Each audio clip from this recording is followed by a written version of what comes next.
Φεύγω από το Πεκίνο, μπαίνω σε ένα αεροπλάνο γεμάτο πάντα για να βρεθώ. Πρώτη φορά στη ζωή μου σε bullet train.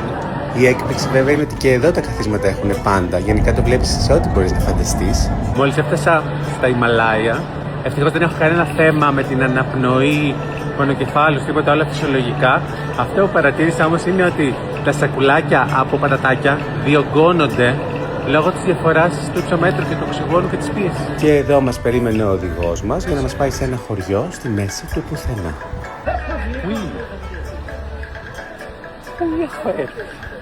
Και εδώ, όπως και στην Ελλάδα, το αγαπημένο τους street food είναι τα σουβλάκια, καλαμάκια, πες το πως θες.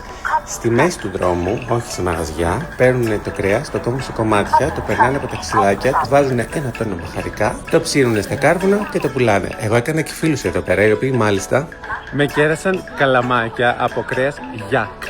Το γιάκ είναι η αγελάδα, ας πούμε, που έχουν εδώ, και να το δοκιμάσουμε μαζί.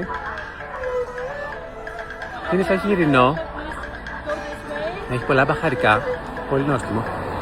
και από εκεί βρεθήκαμε στο εστιατόριό μας. Μία από τις σπεσιαλιτέ που έχουν σε αυτή την περιοχή είναι τα άγρια μανιτάρια από το δάσος που υπάρχει στα γύρω βουνά. Σου δείχνω και μία εικόνα από το πώς είναι η κουζίνα και τα σκεύη που μαγειρεύουν. Και κάπως έτσι είναι η σάλα του εστιατορίου.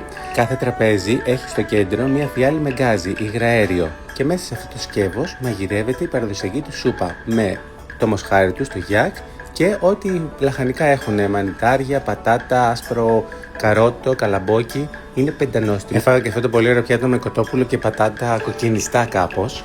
Και πριν φύγουμε, η κοπέλα που έκανε τη σέρβις εκεί διάβασε την παλάμη μου είπε τη μοίρα μου, το ριζικό μου.